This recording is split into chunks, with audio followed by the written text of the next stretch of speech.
ইসলাম একটা dress code দিয়েছে, 4টা নিয়ম মেনে যদি নারীরা ড্রেস পরে যে কোনো ড্রেস পরতে পারবে, কবুল করে নিবে কে?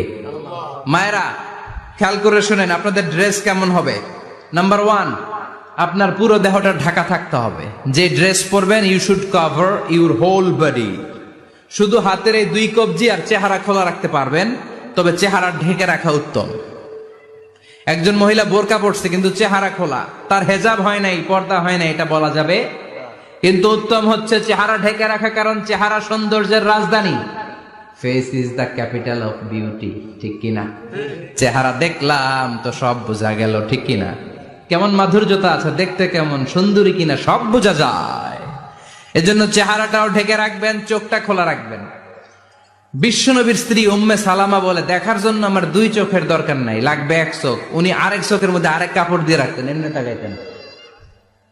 সাহাবারা বলতেন, উনারে দেখলে আমরা দিতাম দৌড়, ভয় লাগতো।